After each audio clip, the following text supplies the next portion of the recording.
y del Espíritu Santo. Amén. Amén.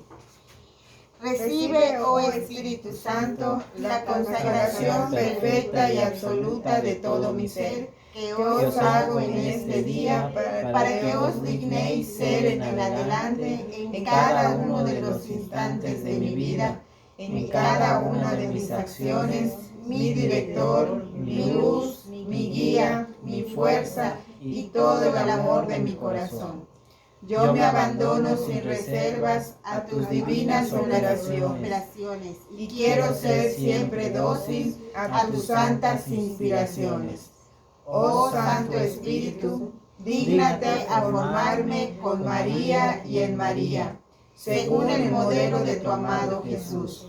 Gloria al Padre Creador, gloria al Hijo Redentor y gloria al Espíritu Santo Santificador. Amar al Espíritu Santo y hacer que sea amado. Padre nuestro que estás en el cielo, santificado sea tu nombre. Venga a nosotros tu reino, hágase tu voluntad en la tierra como en el cielo. Danos hoy nuestro pan de cada día. Perdona nuestras ofensas, como también nosotros perdonamos a los que nos ofenden. No nos dejes caer en la tentación y líbranos de todo mal. Amén. Amén. En el nombre del Padre, y del Hijo, y del Espíritu Santo. Amén.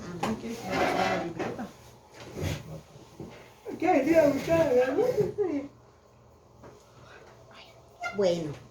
Vamos a dar inicio a la cuarta y última parte del período mesiánico. Hemos estado estudiando algunos aspectos de la vida pública de Jesús. Y ahora nos toca una parte muy, pero muy emocionante, muy bonita, en la que tiene mucho que ver la Eucaristía. Recordemos en la última clase de hace 3 semanas, que veíamos al hijo pródigo. Ya vimos al buen samaritano y después vimos al hijo pródigo. Y estudiamos prácticamente la misericordia del Padre. Ahora vamos a ver qué es lo que nos va a enseñar Jesús acerca de la misericordia que Él va a tener como hijo. Acordémonos que Dios es un Dios trino, Dios Padre, Dios Hijo, Dios Espíritu Santo. En la última clase vimos la misericordia del Padre. Esta vez vamos a ver la misericordia que tiene Jesús para con el género humano. Porque Dios ciertamente es Dios, es el que hizo todo, pero el que vivió como viven los hombres es el Hijo. Entonces Él tiene la experiencia de cómo vive el ser humano. Él perfectamente bien puede entender en su ser todos los problemas que tiene cualquier hombre, con la única diferencia de que Él es Dios y hombre, y que Él puede tomar decisiones para hacer milagros. Recordemos que los milagros no fueron hechos única y exclusivamente para el pueblo de Israel, sino que hubo una apertura para todo el género humano, sin importar si eran israelitas, si eran judíos, si eran egipcios, si eran paganos. A Jesús no le importó esta parte de las divisiones que normalmente el hombre hace. ¿Por qué digo esto? Porque cuando regresan del exilio de Babilonia, muchos pueblos quedaron dispersos y fue poca realmente la gente que conservó la cultura, las tradiciones y la ley que había dado Moisés, porque muchos hicieron sus propios pueblos y de ahí se deriva los pueblos que fueron realizándose poco a poco, la población más bien. Entonces, ¿qué sucede? Ahí empiezan pues las naciones, los reinos, y ya cada quien conforma su propio gobierno. con sus leyes humanas. Por eso son llamados paganos, porque únicamente entienden la ley humana y la viven, supuestamente. Pero la ley divina, que era la ley de Moisés, única y exclusivamente la empieza a fomentar el pueblo de Israel. Los demás eran paganos, por eso son llamados paganos, porque empezaron a ser politeístas, o sea, empezaron a tener sus propios dioses, como lo vemos muy explícito en la cultura egipcia, que tenían de todo tipo. Dios sol, Dios luna, Dios sapo, Dios víbora, Dios de todo tipo. Pero Israel seguía conservando única y exclusivamente al Dios, al único Dios vivo, que era Yahvé. ¿Ok? Bueno, hasta aquí ya entendimos la misericordia de Dios para con el pueblo. Ahora vamos a ver la misericordia de Jesús. De Jesús como Dios y como hombre. Pásale. Yo la traje. Tráela aquí, por favor. Bueno, vemos que cuando Israel traiciona por primera vez la confianza de Dios, vemos que Dios, ya habíamos leído una parte de este texto, vemos cómo Dios se molesta con su pueblo y les manda una serie de castigos por haber traicionado la ley y la alianza que había pactado desde Moisés. Entonces vamos a ver Deuteronomio 28, del 45 al 48. Todas estas maldiciones caerán sobre ti, te perseguirán y oprimirán hasta que hayas sido eliminado, porque no escuchaste la voz de Yahvé, tu Dios, ni guardaste sus mandamientos ni las normas que te ordenó. Se apegarán a ti y a tus descendientes para siempre, y serán una señal asombrosa a la vista de todos, por no haber servido con gozo y alegría de corazón a Yahvé, tu Dios, cuando nada te faltaba. Servirás con hambre, sed, falta de ropa y toda clase de miseria a los enemigos que Yahvé enviará contra ti. Ellos pondrán sobre tu cuello un yugo de hierro hasta que te destruyan del todo. Palabra de Dios. Te alabamos, Señor. Bueno, entonces aquí vemos. Dásela, Adrián, por favor. Ahorita que me que no se vaya a apagar. La contraseña es Lupita 05, todo minúsculo. Entonces, vemos que Dios se enoja tanto porque dejan de cumplir la ley, que dice, en la última parte dice, servirás al enemigo que mande el Señor contra ti. En hambre y sed, desnudez y miseria total, Él te pondrá en los hombros un yugo de hierro hasta exterminarte. Ahí está.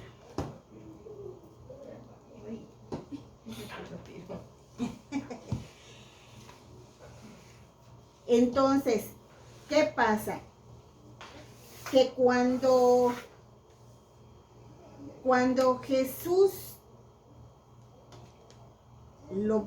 a Jesús lo van a crucificar,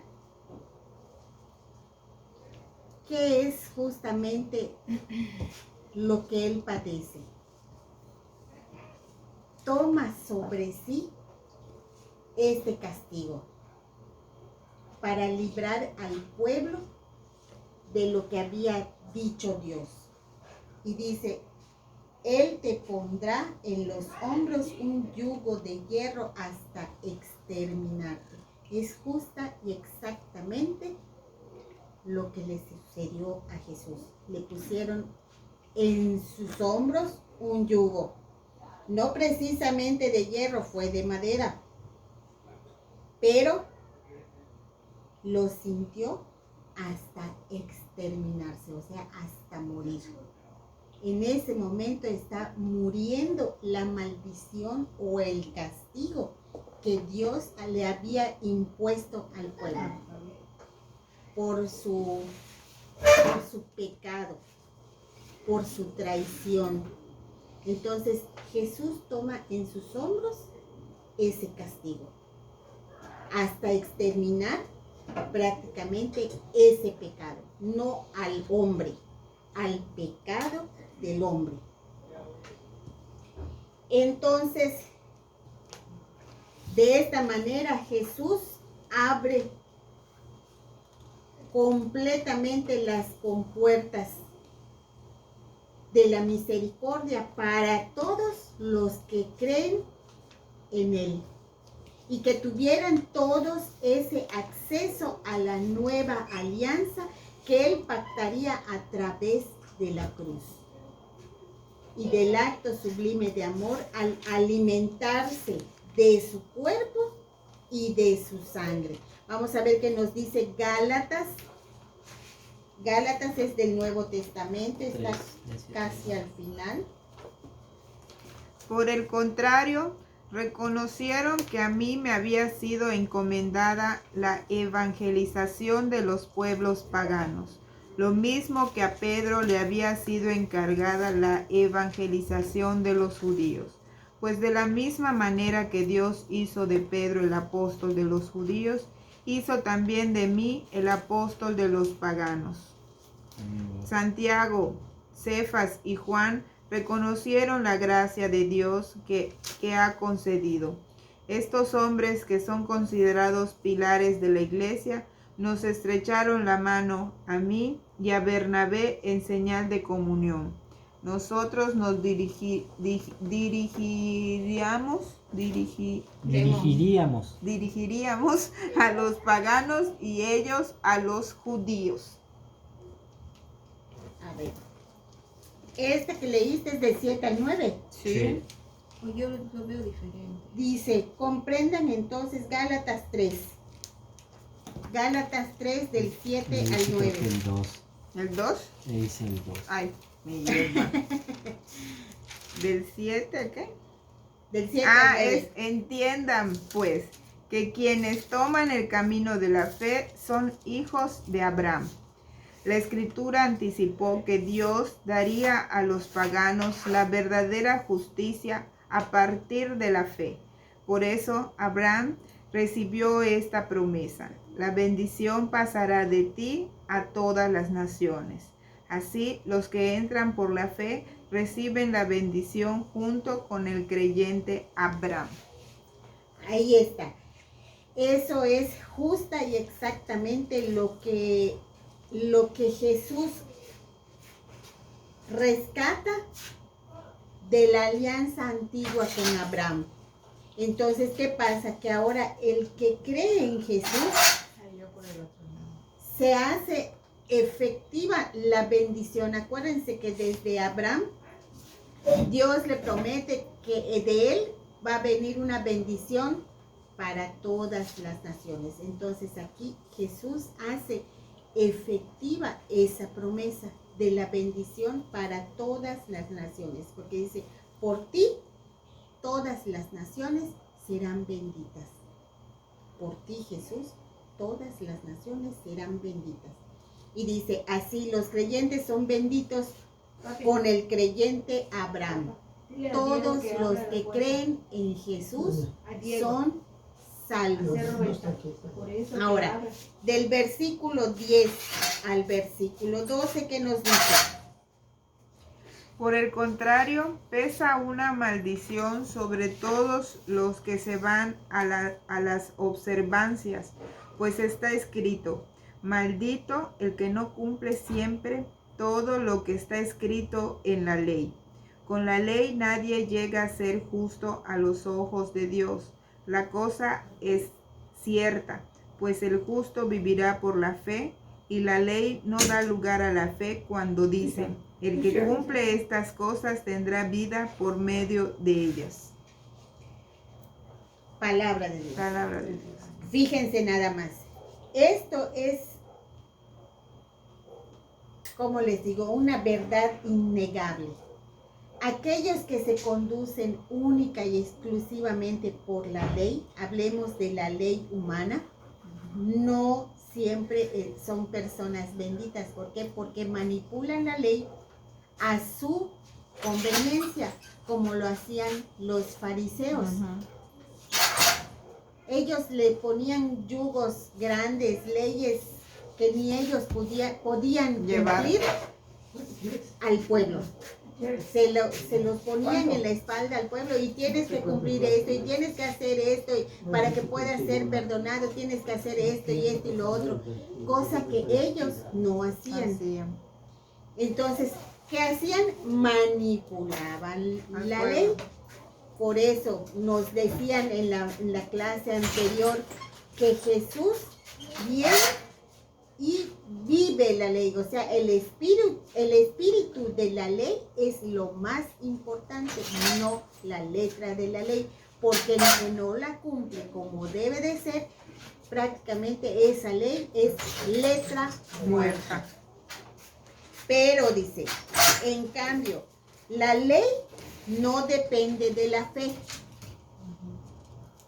La ley no depende de la fe, porque la ley es una escritura, es un mandato, pero no depende de la fe del hombre, sino más bien la fe del hombre depende de la ley. Es todo lo contrario. ¿Por qué? Porque la ley, pues, es un mandato que si no se cumple, no surte efecto. Pero si tú, creyente, cumples la ley, le estás dando la vida. Y estás haciendo vida esa ley. Entonces, por eso nos dice, la ley no depende de la fe. Antes bien, quien la cumpla, vivirá por esa ley. La ley no depende de la fe, pero la fe sí depende de la ley que tú estás cumpliendo, porque le estás dando esa vida, estás haciendo y permitiendo que el Espíritu de Dios te guíe conforme a esa ley. Esa ley que Jesús ya cumplió perfectamente, y esa ley que Él hace nueva alianza a través de su cuerpo y de su sangre. Entonces vemos cómo Jesús nos va abriendo esa puerta de la misericordia, para que entonces ya no sea un cúmulo de leyes, 600 y tantas leyes que le agregaron a los 10 mandamientos, que es lo que cumple la Torah. O sea, la Torah son las leyes que Dios dio al principio, que sí eran un montón, sí eran más de 600 leyes, pero Jesús nos dice, si tú crees en mí, amas a mi Padre y crees en mí, ¿qué te falta? Acuérdense, fe, esperanza y caridad. Pero de entre las tres, la caridad, que es el amor, es la mayor.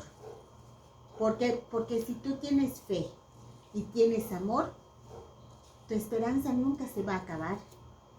Porque todo el tiempo vas a tener la esperanza de que en algún momento tú, cuando dejes este mundo, te vas a reunir con el Padre, con el Hijo y con el Espíritu Santo. Regresas al núcleo del que tú saliste originalmente. Entonces, Jesús nos enseña de que sí podemos lograr, pero para esto también no solamente es tener fe, porque acuérdense que la fe sin obras no vale, y las obras sin fe tampoco. O sea, tiene que ser un conjunto. El que obra con caridad, esperanza y fe, tiene mucho terreno ganado. ¿Por qué? Porque la caridad es el amor.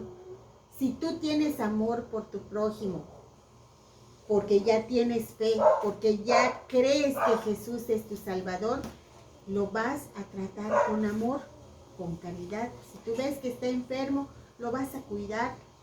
Si tú ves que lo meten preso, lo vas a ir a visitar. Si tú ves que no tiene que comer, le vas a dar de comer. Si tú ves que no tiene ropa, le vas a regalar algo de ropa. Y entonces aquí se viene a cumplir la escritura que dice, tuve hambre y me dieron de comer. Tuve sed, me dieron de beber. Me vieron desnudo y me vistieron. Me vieron preso y me visitaron. Me vieron enfermo y me ayudaron. Que esto viene a ser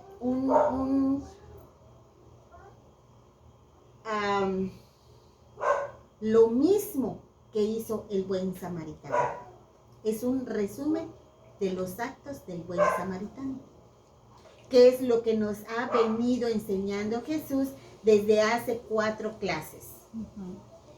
Los actos de amor, la fe, la misericordia.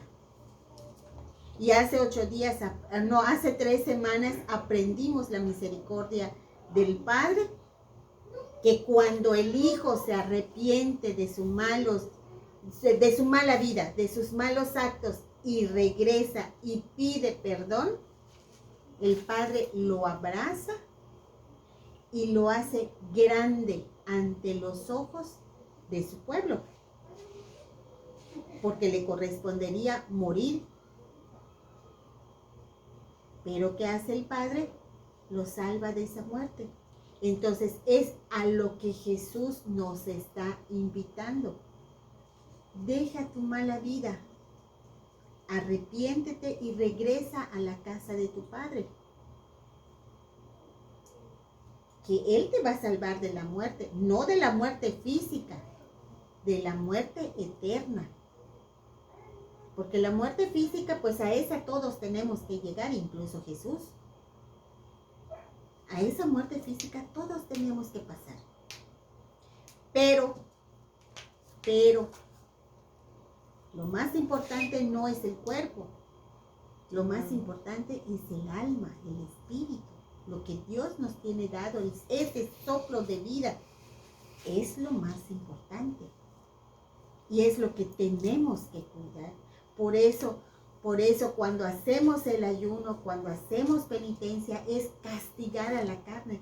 ¿Por qué? Porque la carne es la que nos incita a cometer pecados. Por ejemplo, pecado de gula. ¿Por qué? Porque tu estómago no se llena. Entonces haces ayuno, estás castigando al estómago. Si tú haces, por ejemplo, eres una persona vanidosa, deja de maquillarte, que te vean tal cual eres. No necesitas de maquillajes, ¿por qué? Porque eres bello, eres bella, por naturaleza. Entonces, eso también es hacer un ayuno de vanidad. Presentarte cuál eres. Claro que es bonito ver a una mujer maquillada. Sí, es bonito. Pero si tú quieres castigar tu vanidad, no lo hagas. No te digo mucho, 1 día, 2 días. Estás castigando tu vanidad. Si tú eres codo, la codicia también es pecado. Regálate las cosas que te sirven. No lo que te sobra. No lo que te sobra, exactamente. Así estás castigando tu soberbia, tu codicia, tu egoísmo, tu vanidad. Porque cuando veas tu ropa que te gusta, la veas en otra persona, digas, ¡ay! Que no lo hagas, tú regálalo.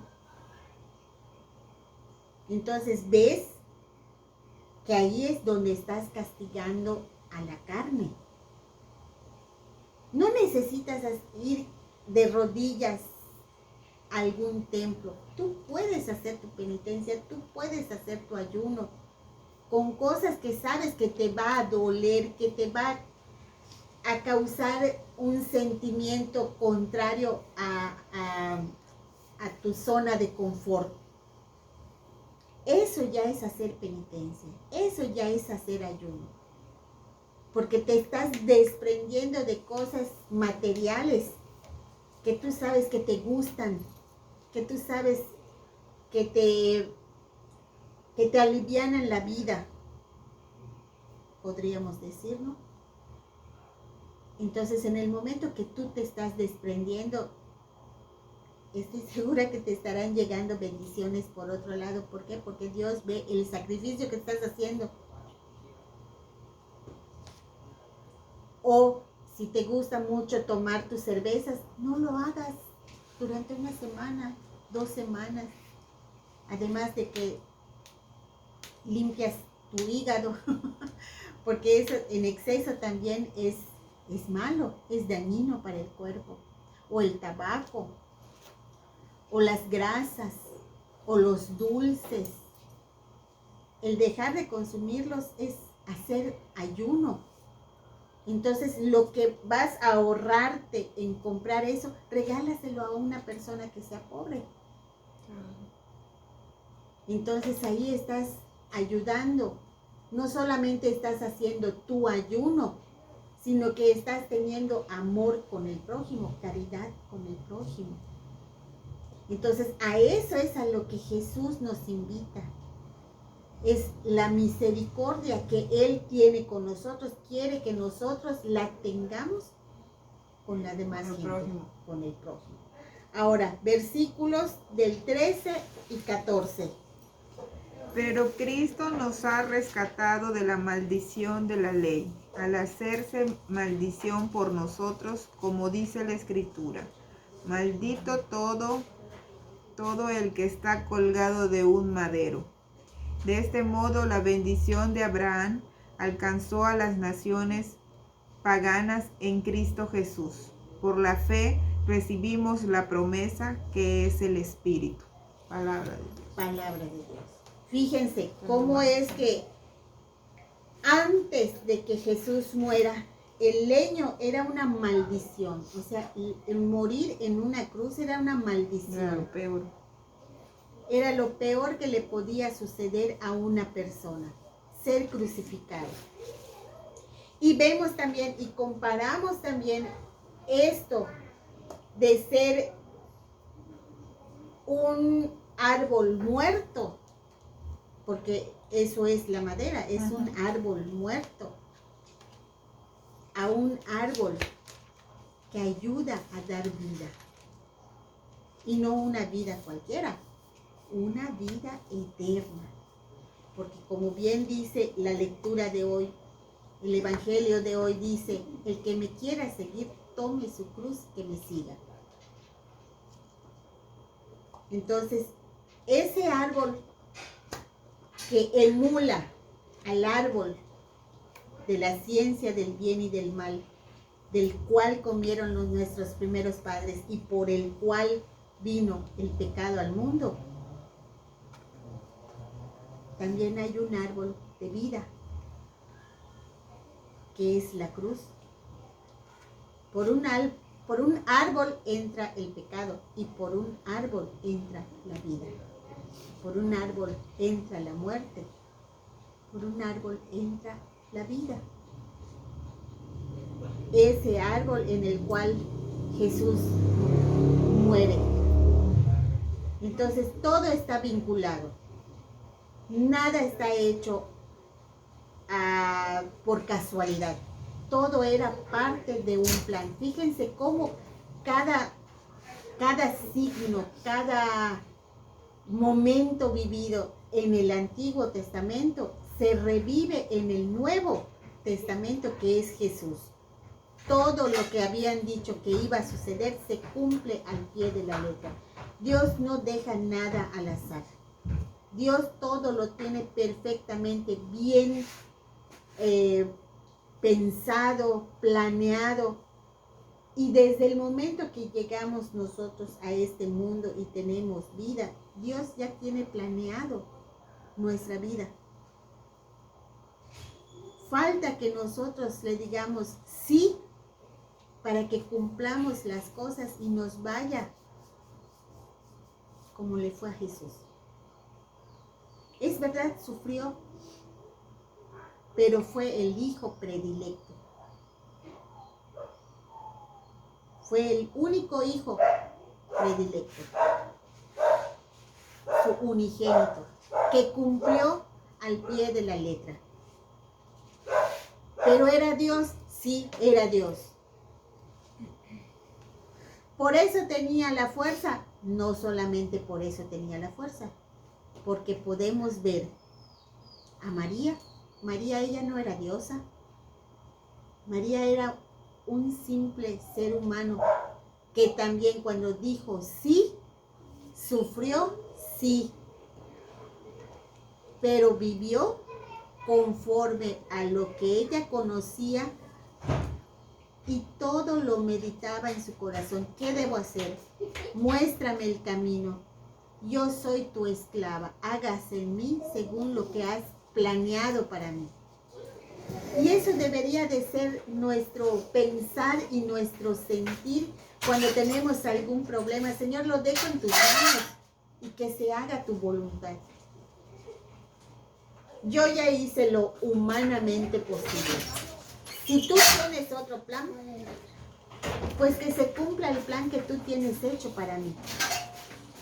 Porque al final de cuentas, como Él nos dice en su santa palabra, si ustedes que son padres, pero son malos, porque de por sí el ser humano no es buena gente, ustedes saben darle cosas buenas a sus hijos. Imagínense su Padre que está en el cielo, si no les va a dar lo mejor de lo mejor. Fíjense de las aves del cielo, ellas no siembran y sin embargo todos los días comen. Fíjense de las flores del campo, ellas no hilan ni tejen, sin embargo visten con los mejores colores que ni siquiera los reyes tienen en sus vestimentas. Busquen primero el reino de Dios, nos dice Jesús. Y todo lo demás vendrá por añadidura. Y eso es lo que nos dice a nosotros. Eso es exactamente lo que nos dice a nosotros.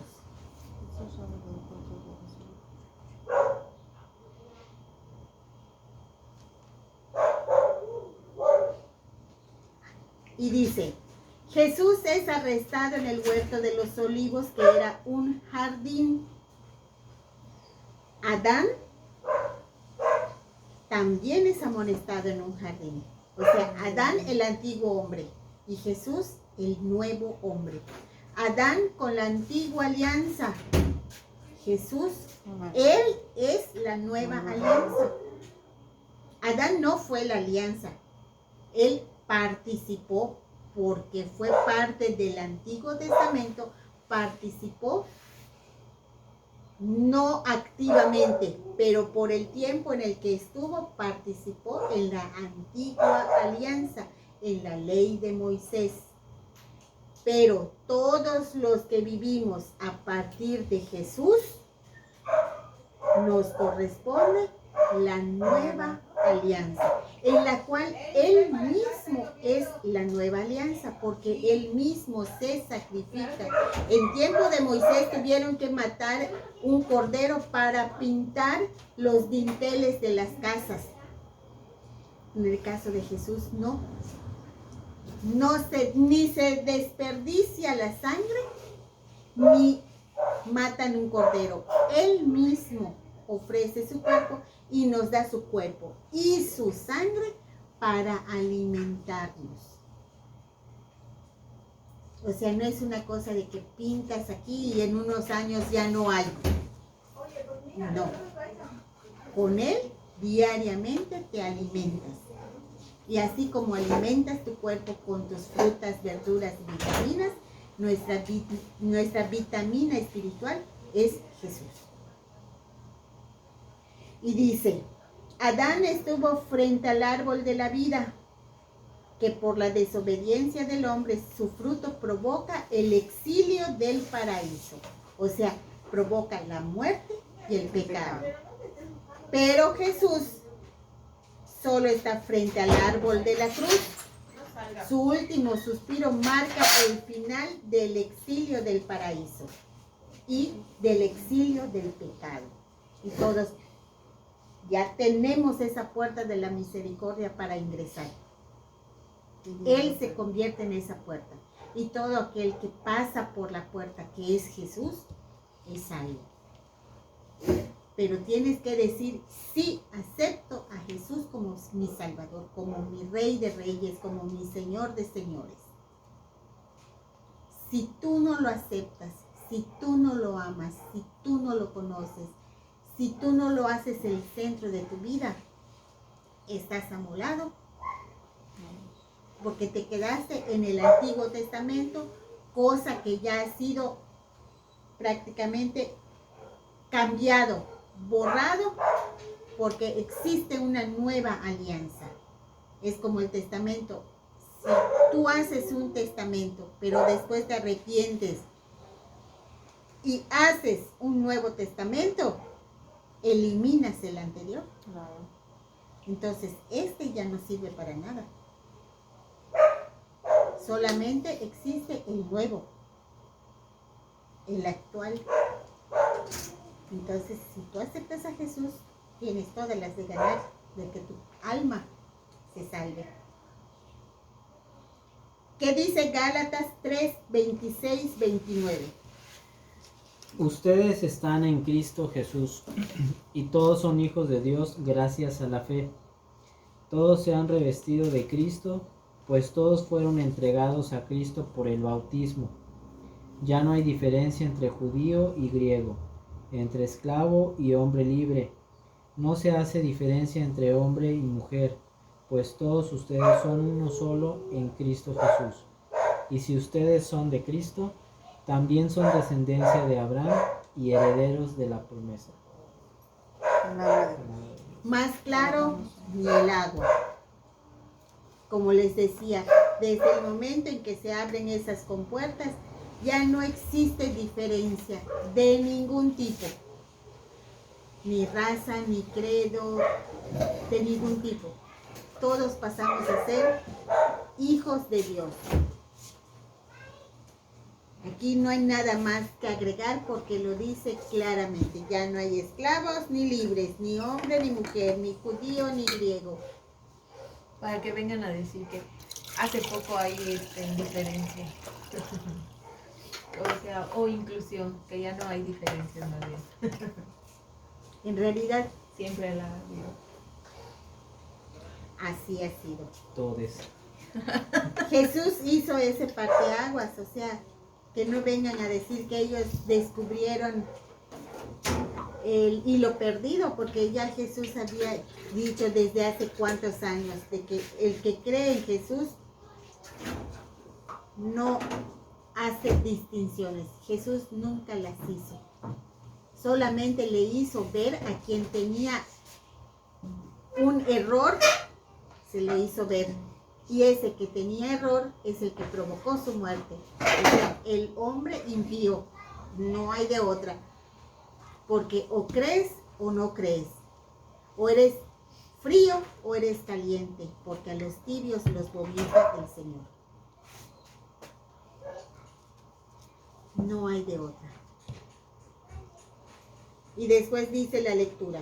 Jesús convierte a la cruz en el nuevo árbol de la vida. Y este da como fruto, que es la sangre del Señor, la vida eterna. La redención se convierte en un éxodo, sacándonos del exilio espiritual. Vamos a ver qué nos dice Isaías 42 con respecto a todo esto que hemos visto. Isaías 42.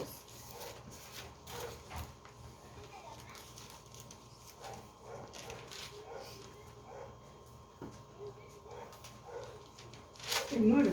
42, versículo 6. Dice, yo, el Señor, te he llamado para la justicia, te he tomado de la mano, te he formado, te he hecho alianza de un pueblo y luz para las naciones. Hablan aquí de la persona de Jesús, de lo que va a ser el Mesías. Y luego dice, para que abras los ojos de los ciegos, saques a los cautivos de la prisión y de la cárcel, a los que habitan en tinieblas. Yo soy el Señor. Este es mi nombre. No cedo mi gloria a nadie, ni mi honor a los ídolos. Eso es lo que dice Isaías acerca del Mesías. ¿Quién es el Mesías? ¿Qué va a ser el Mesías? ¿Y para qué vino el Mesías? Para eso precisamente, para abrirnos los ojos, para que nos demos cuenta que si vivimos en pecado, lo mejor para nosotros es renunciar a ese pecado. De aquí pasamos a Hebreos 9, versículos 11 al 15. Cristo entró llevando su propia sangre. Cristo, en cambio, vino como el sumo sacerdote que nos consigue los nuevos dones de Dios, y entró en un santuario más noble y más perfecto, no hecho por los hombres, es decir, que no es algo creado, y no fue la sangre de chivos o de novillos la que le abrió el santuario, sino su propia sangre, cuando consiguió de una vez por todas la liberación definitiva. Pues si la sangre de chivos y toros y la ceniza de ternera, con la que se rocía a los que tienen alguna culpa, les dan tal vez una santidad y pureza externa, con mucha mayor razón la sangre de Cristo, que se ofreció a Dios por el Espíritu Eterno como víctima sin mancha, purificará nuestra conciencia de las obras de muerte, para que sirvamos al Dios vivo. Por eso, Cristo es el mediador de un nuevo testamento o alianza. Por su muerte fueron redimidas las faltas cometidas bajo el régimen de la primera alianza, y así la promesa se cumple en los que Dios llama para la herencia eterna. Palabra de Dios. Te alabamos, Señor. Qué hermoso. Como nos dice que en efecto Él no necesitó que se sacrificaran ni chivos, ni becerros, ni terneras, ni ningún tipo de animal, sino que Él mismo ofrece su sangre. ¿Para qué? Para librarnos a todos, para abrirnos los ojos y decir, chispas, entonces si yo sigo en mi mala vida, pues no sirve de nada que Jesús haya muerto. ¿De qué sirve entonces todos esos latigazos que recibió? La crucifixión, la humillación, la coronación de espinas. No serviría de nada. Por eso me dan pena esas personas que dicen, yo no creo en Dios. No, hombre, no sabes de lo que te estás perdiendo. Y no sabes a dónde vas a ir. No sabes a dónde vas a ir, exactamente. Sobre todo eso. Sobre No, todo yo creo que eso. más de lo que se están perdiendo, porque el tenerlo en tu vida la hace mucho más fácil. Sí, definitivamente. O habrá gente que dice, pues mi vida es buena, es feliz, ahí sí, lo que te tocará después va a ser todo lo fácil que viste en esta vida, ahí lo vas a tener duro y tupido. Definitivamente. Cuando sientas que tus demonios internos te están atacando, no llores. No llores porque ya sabrás que todo eso te está sucediendo por tu propia culpa, es la consecuencia de tus actos, de tu mala vida, de todo lo que hiciste cuando estabas al 100. Sobre todo cuando las personas ya están grandes o están enfermos y viene tu agonía y empiezas a ver cosas feas. Esas cosas feas son tus demonios internos. Ay, Pues sí. Y está difícil porque tú pides ayuda y dices, me están haciendo, me están viendo, o me están queriendo hacer, pero en realidad no hay nada a tu alrededor, pero tú lo estás viendo y lo estás sufriendo. Y si lo estás sufriendo ahorita en vida, imagínate cuando te mueras. Esto que tú sufres cuando estás en tu agonía no es nada comparado con lo que se va a sufrir cuando te toque estar en el purgatorio. Qué terrible. Que no es para meter miedo, pero es que si lo piensas, dices, chispas, a mí no me gustaría pasar por Es eso. para hacer conciencia más bien, para que te hagas consciente de lo que puedes. De lo que puedes vivir si no alivias tu alma. ¿Y cómo lo vas a aliviar? Con la única medicina que es Jesús. Tú cuando te sientes enfermo, cuando te sientes mal, cuando te quemas y sientes que te arde, buscas un medicamento para ponértelo, una pomada, una crema, para aliviar ese ardor.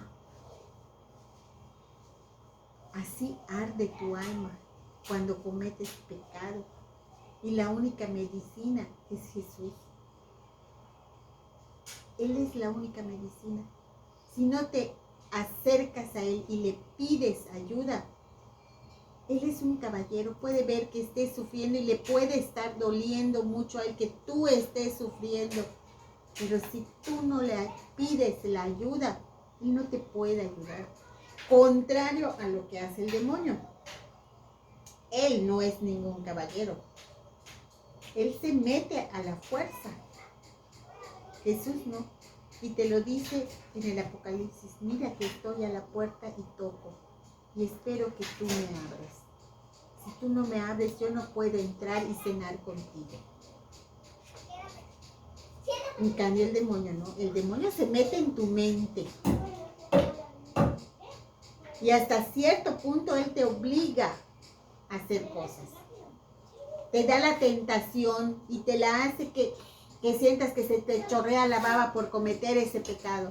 Pero si tú dices no y te aferras en el no, él se aleja. Pero si a la primera de cambio te viene la tentación y tú vas y cometes el pecado, ya fuiste manipulado. Ya eres de Él.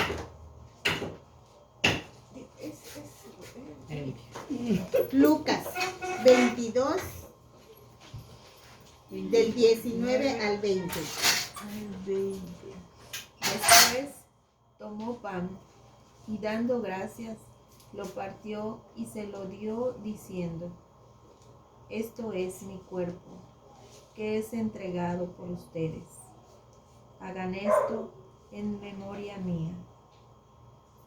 Hizo lo mismo con la copa después de cenar, diciendo, esta copa es la alianza nueva, sellada con mi sangre, que es derramada por ustedes. Palabra de Dios. Te alabamos, Señor. Fíjense que él dice, hagan esto en memoria mía. Ahora vamos a analizar qué es lo que él quiere decir cuando dice en memoria mía. La palabra memoria en hebreo quiere decir sacar, o sea, recordar. Esta palabra recordar viene del latín acordare, de cordis, que se refiere a corazón. O sea, traer a la memoria, o sea, recordar con cariño, con amor, algo, una vivencia que tuviste con alguien a quien tú querías o quieres. Y el término memoria en griego quiere decir anémnesis. Este término proviene del griego que significa recuerdo, o sea, una reminiscencia o rememoración. Yo creo que esta palabra viene a ser más parecida a lo que quiso decir Jesús, porque en general la anémnesis quiere decir traer al presente los recuerdos del pasado, o sea, volver a vivir esos recuerdos del pasado. Por ejemplo,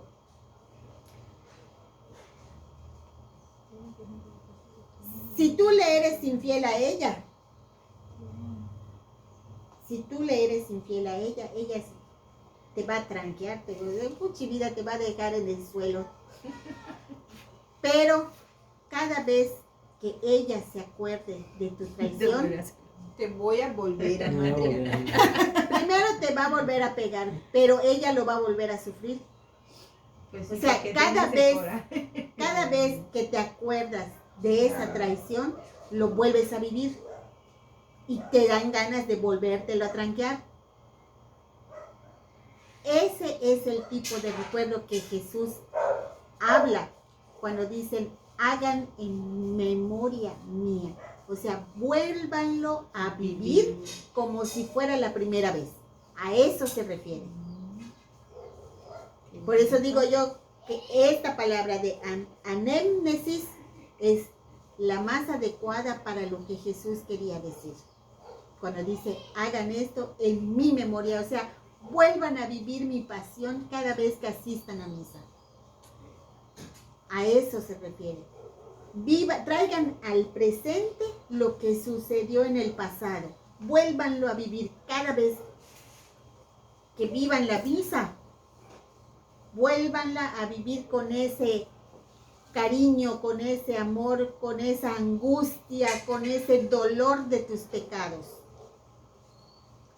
Sobre todo, por ejemplo, cuando una mujer ha sido violada, cada vez que se acuerda de esa violación, la vuelve a vivir, la sufre. Eso es a lo que Jesús se refiere. Vuelve a vivir mi pasión como si fuese la primera vez. Si solo ves la cruz, está terrible, todo eso lo tienes que recordar. Exactamente. No se te pasa, no se te olvida. Exacto, eso es lo que Jesús quiere, que quede grabado en tu corazón y que cada vez que lo veas digas, por mí está así Él. Y en su lugar debería de estar yo, por todo lo malo que he hecho, por todo el daño que yo le he hecho a la gente, por todo lo que he robado, por todo lo que he mentido, por lo que he sido infiel, por lo que he deseado al hombre de mi prójima o a la mujer de mi prójimo, o por lo que le he envidiado a otras personas. Yo debo de estar en esa cruz, no él. Entonces, lo viviré como he sido yo, con todos mis defectos, con todos mis pecados. Entonces, yo me reflejaré en él. Y conforme se van disipando eso que lo traigo cargado, empezaré a ver de diferente manera la cruz. Porque cuando ves tus pecados, te ves interiormente y dices, Dios, todo esto he hecho. Pero cuando te empiezas a confesar, esos pecados se empiezan a disipar como las nubes. Empieza a despejarse el cielo. Entonces empiezas a respirar mejor. Empiezas a vivir mejor. Porque no es lo mismo una vida sin confesión a una vida con confesión.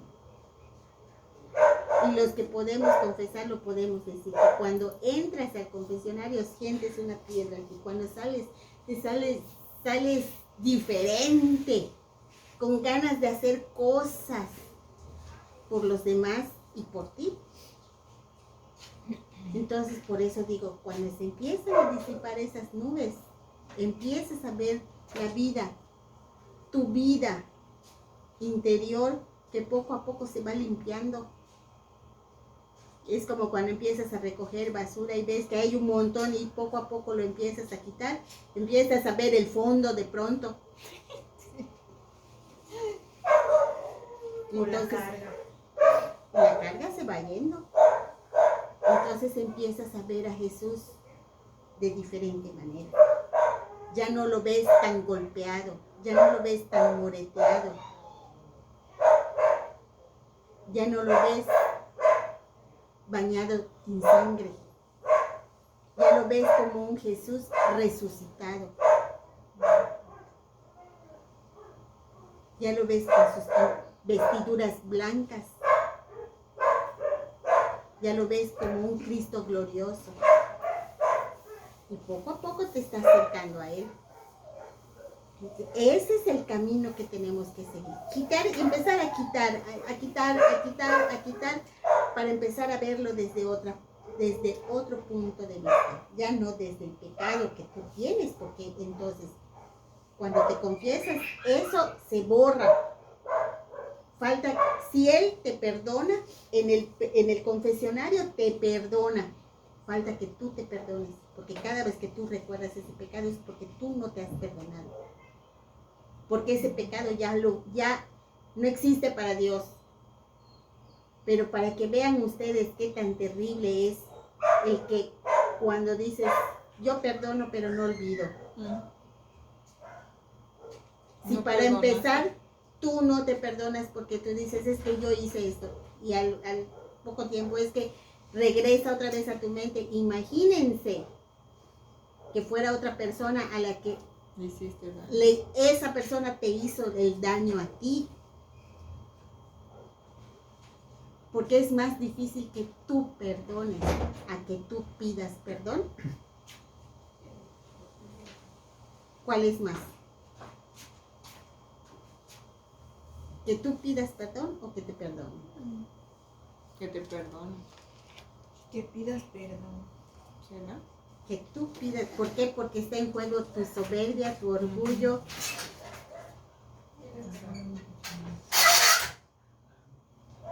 ¿Por qué? Porque lo primero que vas a decir, si yo pido perdón, es señal de que soy débil. Aceptar tu culpa. Entonces, por eso les digo qué tan importante es el confesionario. Qué tan importante, porque lo primero que tienes que hacer es perdonarte tú también, porque Dios te perdona a través del sacerdote, Dios te perdona. ¿Quién sabe cuánta penitencia te van a poner? Dependiendo de tus pecados. Pero tú también te tienes que perdonar para olvidar ese pecado que cometiste, porque Dios ya te lo perdonó. Claro, siempre y cuando tengas bien presente los 5 pasos para una buena confesión. Que uno de ellos, y el más importante, es que estés arrepentido y que tengas la voluntad de no volver a cometer No ese volver a pecado. hacerlo, claro. Porque si no, entonces eso es una burla. Si no tiene chiste. Entonces, en el momento en que tú ya tienes firme de que no quieres volver a hacerlo, te perdonas, entonces la cosa va a ir. La buena no es a tirar. Está chévere ese tema, ¿verdad? Ponle el tanque. Ponle el tanque. Bueno, entonces Pues va a jugar el... esto de la reminiscencia y la rememoración es lo más hermoso que creo que nos dice perfectamente cómo debemos vivir la misa. La anémnesis, la reminiscencia o rememoración de un recuerdo del pasado que lo traemos al presente y lo revivimos como si fuera la primera vez. Lucas 24, 13 a 36. 13.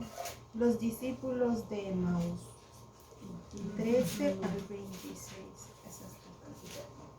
Aquel mismo día, 2 discípulos se dirigían a un pueblecito llamado Emaús, que está a unos 12 kilómetros de Jerusalén, e iban conversando sobre todo lo que había ocurrido. Mientras conversaban y discutían, Jesús en persona se les acercó y se puso a caminar con ellos, pero algo impedía que sus ojos lo reconocieran. Él les dijo: ¿de qué van discutiendo por el camino?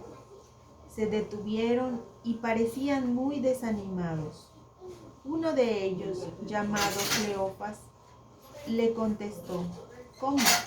¿Eres tú el único peregrino en Jerusalén que no está enterado de lo que ha pasado aquí estos días? ¿Qué pasó?, les preguntó.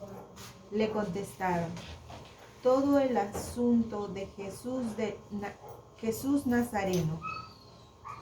Era un profeta poderoso en obras y palabras, reconocido por Dios y por todo el pueblo. Pero nuestros sumos sacerdotes y nuestros jefes renegaron de él. Lo hicieron condenar a muerte y clavar en la cruz. Nosotros pensábamos que él sería el que debía liberar a Israel. Sea lo que sea, ya van 2 días desde que sucedieron estas cosas. En realidad, algunas mujeres de nuestro grupo nos han inquietado, pues fueron muy de mañana al sepulcro y al no hallar su cuerpo, volvieron hablando de una aparición de ángeles que decían que estaba vivo.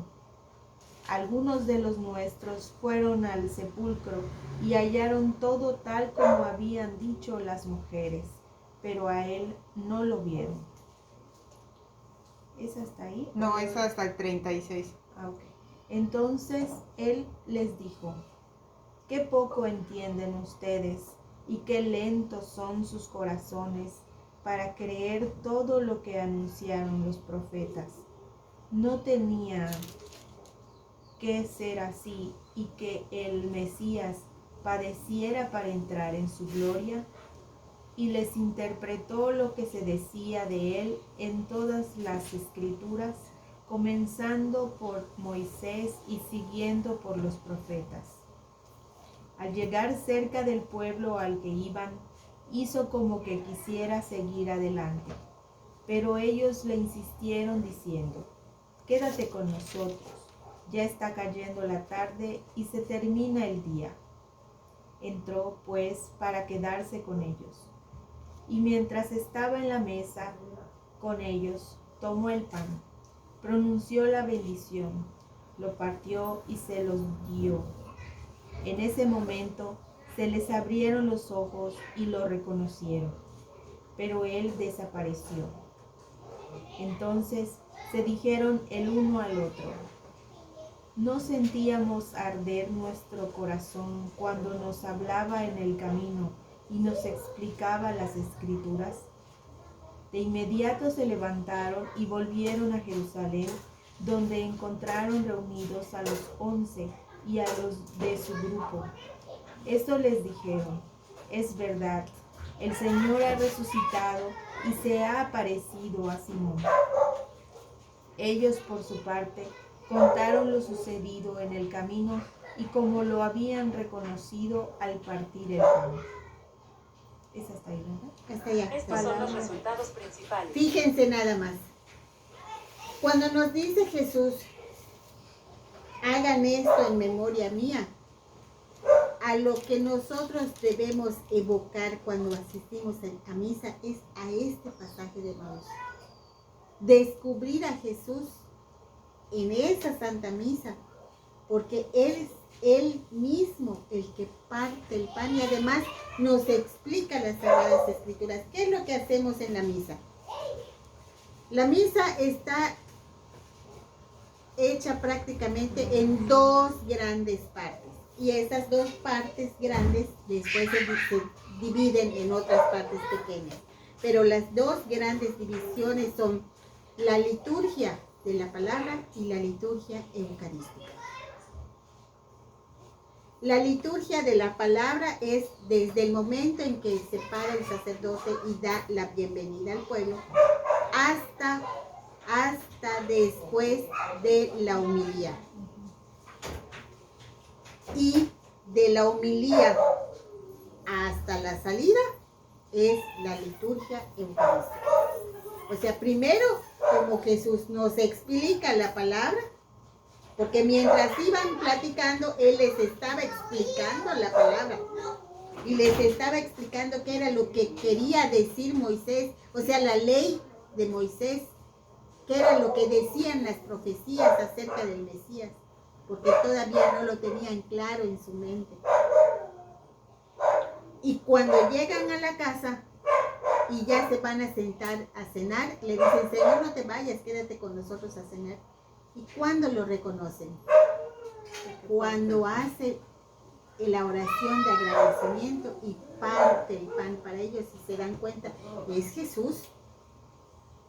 En realidad, Él sí resucitó. Entonces, ¿cuál es la reacción de estos hombres? Inmediatamente se levantan y se van a decir, Jesús está resucitado. Y ellos decían, no sentíamos que nuestro corazón ardía cuando veníamos en el camino y Él nos estaba explicando las Escrituras. Eso es lo que busca Jesús en nosotros. Primero, que nuestro corazón arda en ansias por conocerlo y que cuando esa palabra caiga en nosotros, ¿cuál va a ser nuestra respuesta? Llevar eso que nosotros tenemos ahorita en el corazón a los demás. Esa reacción de Emaús es la que espera Jesús de nosotros. Exactamente eso. Recibir con amor, permitir que ese fuego de amor queme nuestro corazón, porque en ese momento se está fundiendo nuestro corazón cuando se quema por el amor de Jesús, por el amor a Dios. Se funde su corazón con el nuestro. Entonces, ¿qué pasa? Que empieza a latir en un solo latido, hacia un solo sentido. El querer estar con Él, el querer vivir como Él quiere, el querer hacer las cosas que Él quiere, el querer hacer la voluntad completamente de Dios. Sin importar lo que te digan, sin importar lo que te hagan, sin importar nada. Entregarte por completo a Él. Eso es lo que Él quiere, que arda nuestro corazón de amor por Él. Eso es lo que Él quiere. Ahora, segunda de Corintios, capítulo 1, versículo 20. Corintios, San Pablo a los Corintios. En Él, todas las promesas de Dios han llegado a ser un sí. Y por eso precisamente decimos amén en su nombre, cuando damos gracias a Dios. Palabra de Dios. Entonces, ¿qué es lo que quiere decir amén?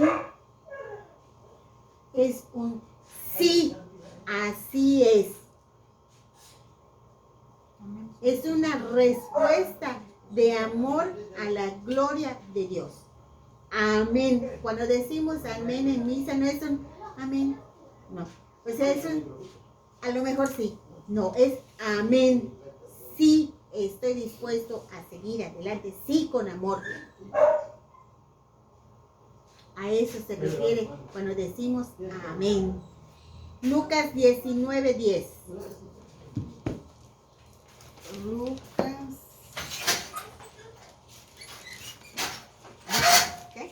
19:10.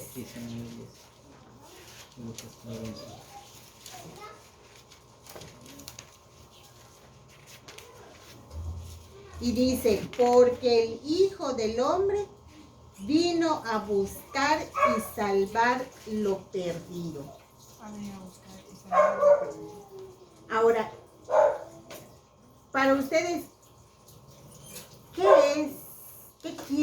decir Jesús cuando con la expresión el Hijo del Hombre?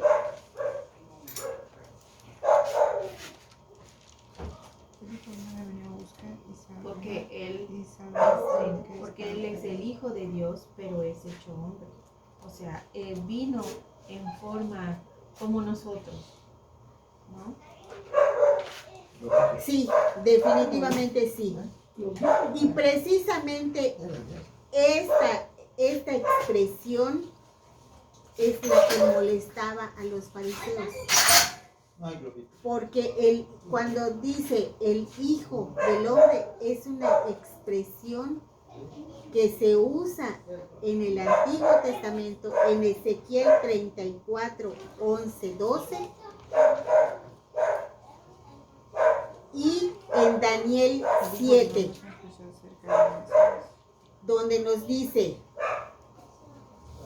y verán ustedes bajar al Hijo del Hombre envuelto en nubes. Esto es acerca de la visión de Daniel.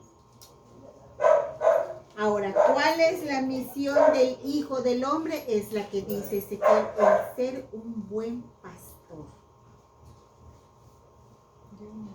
Porque no puedes decir, pero porque Él es un Dios, no es como nosotros, cualquiera que fuera, ¿no?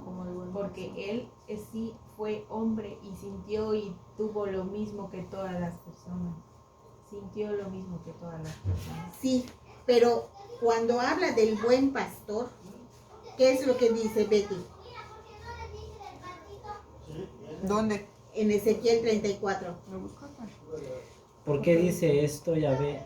Aquí estoy, soy yo. Vengo en busca de las ovejas.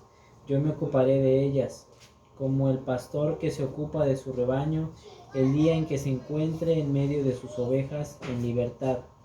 Yo también me ocuparé de mis ovejas y las sacaré de todos los lugares por donde se dispersaron ese día de negras nubes y tinieblas. Esta lectura es hermosa. ¿Por qué? Porque dice Dios, yo soy el buen pastor y voy a rescatar a mis ovejas y las voy a sacar de donde estén. Acuérdense que los fariseos les ponían cargas fuertes al pueblo y se suponía que ellos eran los pastores. Ellos debían de ayudar al pueblo de Dios a cumplir las leyes, no a ponerles más cargas que no podían llevar el pueblo. Más bien porque era a su beneficio. Sí, porque podían conveniencia. manipular la ley, como dijimos al principio. Ellos manipulaban la ley a su conveniencia. ¿Por qué? Porque eso les generaba dinero. Ganancias. ¿Por qué? Porque ellos mismos eran los que vendían los animales. Entonces ellos veían más bien la parte económica más que el espíritu de la ley. Entonces por eso Dios dice, yo soy el buen pastor y voy a sacar. Entonces, ¿qué hace? Cuando manda a su hijo, Jesús es el buen pastor. Entonces, ¿qué nos dice Daniel 7? Mientras seguía contemplando esas visiones nocturnas, vi algo como un hijo de hombre que venía sobre las nubes del cielo. Se dirigió hacia el anciano y lo llevaron a su presencia. Se le dio el poder, la gloria y la realeza, y todos los pueblos, naciones y lenguas lo sirvieron. Su poder es el poder eterno que nunca pasará. Su reino no será destruido. Y así es.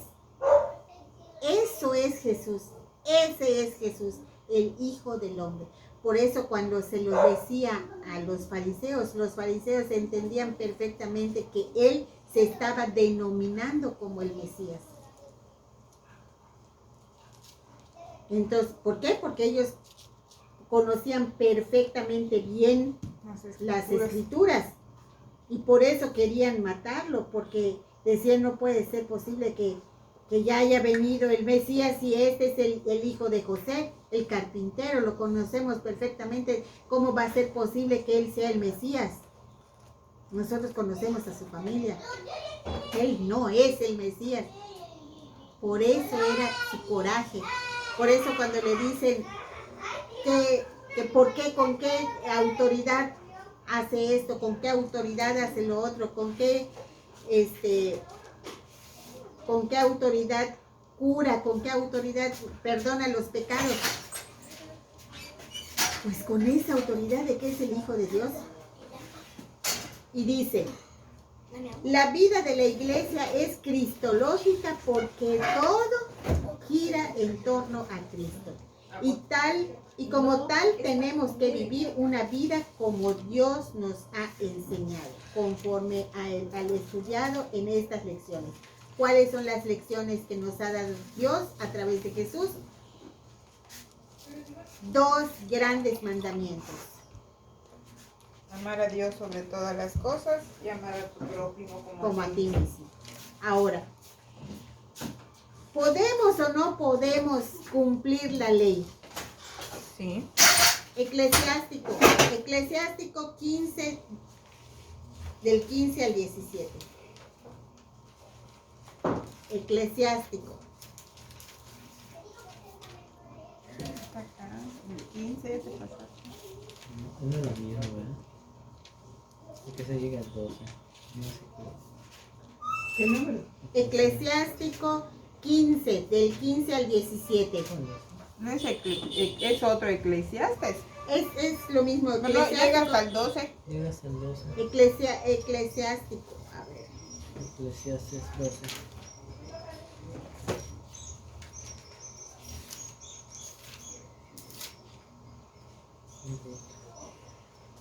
A lo mejor era 12, ¿no? No.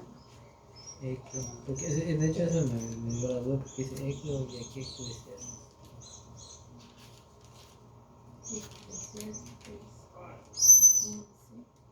Es que hay eclesiástico y hay eclesiastés.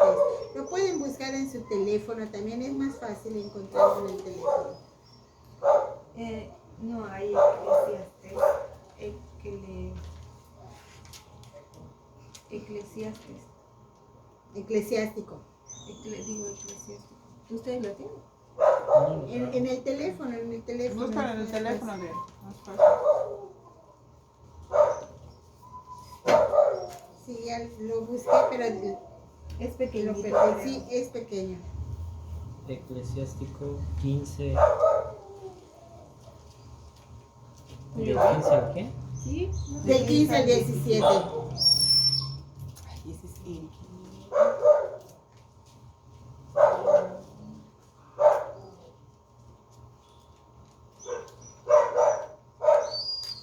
A ver, ya lo buscaron, ahí está acá. Ahorita se los leo. Ya lo busqué. A ver, Dice 15, del 15 al 17. 15. No. Si quieres, dice, si quieres, guardarás sus mandatos, porque es prudencia cumplir su voluntad. Ante ti están puestos fuego y agua. Elige la que quieras. Delante del hombre están muerte y vida. Se les dará lo que escojan. Entonces, ¿con qué inicia? Si quieres, guardarás los mandamientos. Si quieres. Si no quieres, pues no. Aquí el mío es igual. Si tú quieres, puedes observar los mandamientos. Está en tus manos el ser fiel. Ante ti puso el fuego y el agua. Extiende la mano a lo que prefieras. Delante de los hombres está la vida y la muerte. A cada uno se le dará lo que ha elegido. Lo que ha escogido. Entonces, el que quiere puede cumplir los mandatos, que en este caso ya vimos que Jesús nos resume en 2. Amar a Dios sobre todas las cosas y a tu prójimo como a ti mismo. Entonces, si quieres, puedes.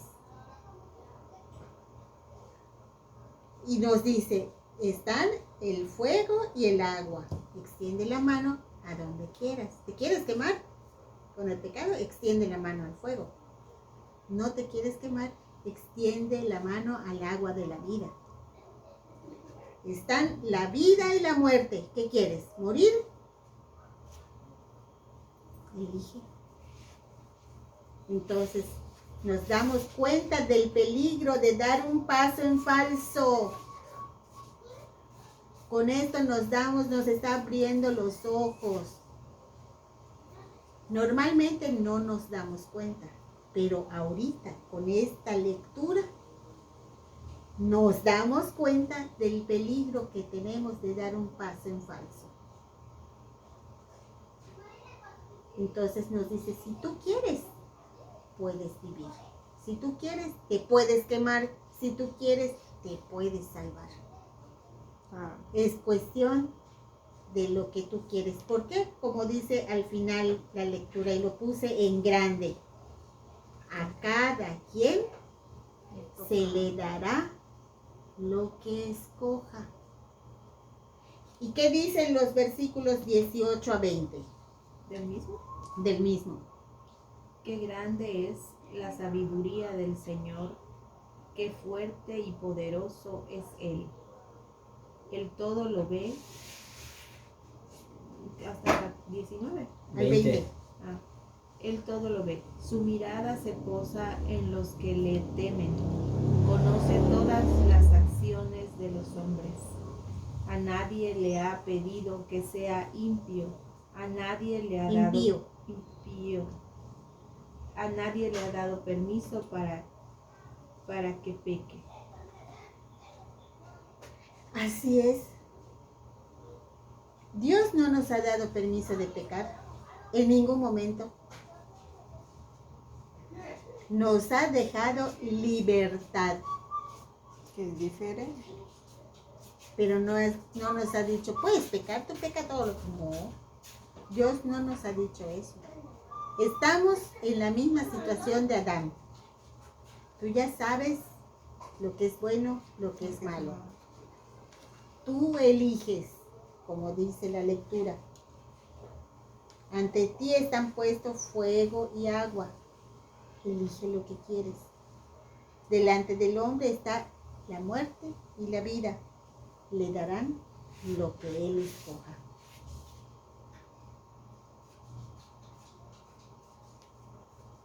O sea, más claro, En el agua. estas citas son importantes que nos las aprendamos, si se puede. ¿Por qué? Porque en cualquier momento que alguien te llegue a decir, no, pues es que Dios no existe, Dios esto, Dios lo otro, no discutas. Solamente muéstrale esta cita. Si tú quieres, puedes guardar los mandamientos de Dios, porque es prudencia cumplir su voluntad. Ante ti están puestos fuego y agua. Elige lo que quieras. Delante del hombre está la vida y la muerte. Se le dará lo que él escoja. Es inmensa la sabiduría del Señor. Su poder es grande y todo lo ve. Los ojos de Dios ven las acciones. Él conoce todas las obras del hombre. A nadie mandó pecar, ni enseñó mentiras a los embusteros. No deja sin castigo a los mentirosos, ni se apiada del que practica el fraude. O sea, si tú estás cometiendo estos pecados y no te arrepientes, ya sabes a dónde vas y va a ser elección tuya, no culpa de Dios. No es culpa de Dios si te suceden cosas terribles en tu vida, porque todo es, a toda acción corresponde una reacción. No es una ley. ¿De qué? ¿De física, de cuántica, de qué es? No sé de qué, pero de que es una ley, es una ley. De que toda acción tiene una reacción. Si tú haces acciones buenas, obviamente vas a tener reacciones buenas. Pero si tú malgastas tu vida en droga, en alcohol, a la larga, esas acciones te van a pasar la factura. Entonces no te quejes, porque fue lo que tú elegiste. Igualmente, si tienes una vida disipada y eres una persona que le gusta el sexo con quien se te ponga enfrente, el día que tengas una enfermedad, no te quejes. ¿Por qué? Porque fue tu elección. Y Dios no se tiene la culpa de lo que te pase. Si finalmente te da SIDA, Dios no se tiene la culpa, porque Él no te dijo peca. Esta cita es muy importante que la tengamos siempre presente. ¿Qué buscas? ¿En dónde está esa para apuntarlo? No es Eclesiastes. Eclesiástico. Pero lo quiero apuntar acá. Ámate. Ay, pero yo... Eclesiástico 15. Del Pero 15 al 20. antes del libro está. No lo encontré. Está prácticamente al final del Antiguo Testamento, ¿Junto a quién? junto a sabiduría, antes de sabiduría. Sabiduría. Antes de sabiduría está Eclesiástico. Baruch. Sí, eso me diría. A ver, Judith. Tobías. Sabiduría. es que Sirácida. está en Dice los... Sirácida.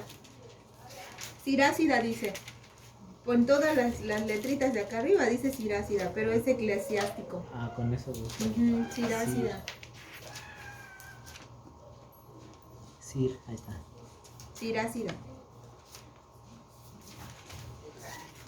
¿Y cuál es el 15? Del 15, el 15, Del 15 al capítulo 15, versículos del 15 al 20. 20. Ese está. El hombre es el responsable de sus actos. Todo esto está, pero formidable.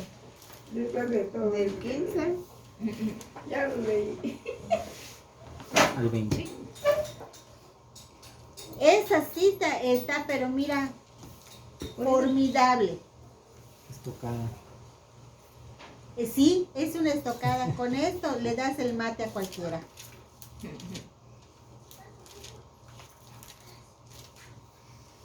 Pues sí. ¿Alguna pregunta, algún comentario que quieran hacer acerca del tema? No, todo claro. Vemos cómo realmente se entrelaza todo lo que ya vimos en clases de principios del año pasado. Ya un año ya cumplimos con las clases. Vemos cómo todo está relacionado perfectamente. Pero esto es una cadena. Está embonada todo. No hay nada dejado al azar por Dios. De eso podemos estar seguros. Lo único que tenemos que hacer, pues ponernos en sus manos y decirle, Señor, ayúdame a que yo haga tu voluntad. Hay una oración que no me acuerdo de qué santo es, pero hay una parte que nunca se me olvida y si quieren pueden buscarlo en internet. Señor, dame lo que necesito y después pídeme lo que quieras. Dame lo que necesito y pídeme lo que quieras. Porque si Él nos está dando todo lo que necesitamos para llevar su palabra, Él va a hablar por nosotros. Eso que ni qué. No te preocupes buscando palabras rebuscadas, no te preocupes buscando textos el Señor te va a dar lo necesario cuando Él necesite hablar a alguien por ti. Eso es que ni qué. No hay ni una duda de que Él siempre sale al quite cuando nosotros lo buscamos y le decimos: Señor, tengo una persona difícil, tú sabes por dónde llegarle, te lo pongo en tus benditas manos y dile lo que sea necesario. Y les apuesto que esa persona va a terminar prácticamente llorando, porque el Señor, que es la sabiduría misma, sabe por dónde y cómo llegarle a las personas. Nada más que a veces nos agarra desprevenidos y a veces nos da citas demasiado fuertes y a veces uno dice: chispas, Señor, no quiero decir eso porque me van a sacar. Por cierto, ya nos llamaron para rezar otra vez en ese lugar de donde dio el Señor la cita muy fuerte. Ya nos volvieron a llamar para que vayamos a rezar. Y digo: gracias, Señor, porque quiere decir que entendieron. Sirvió. A alguien le sirvió esa palabra, a alguien. Bueno, pues entonces, si no tenemos más comentarios, vamos a hacer la oración de despedida. En el nombre del Padre, del Hijo, del Espíritu Santo. Amén. Ven, Ven Espíritu Santo, llena los corazones de tus fieles y enciende en ellos el fuego de tu amor. Envía, Señor, tu Espíritu que renueve la faz de la tierra. Oración. Oh Dios, que llenaste los corazones de tus fieles con la luz del Espíritu Santo, concédenos que, guiados por el mismo Espíritu, sintamos con rectitud y gocemos siempre de tu consuelo. Por Jesucristo nuestro Señor. Amén. Dios te salve María, llena eres de gracia, el Señor es contigo. Bendita eres entre todas las mujeres y bendito es el fruto de tu vientre, Jesús. Santa María, Madre de Dios y Madre nuestra, ruega por nosotros los pecadores, ahora y en la hora de nuestra muerte. Amén. En el nombre del Padre, del Hijo y del Espíritu Santo. Amén.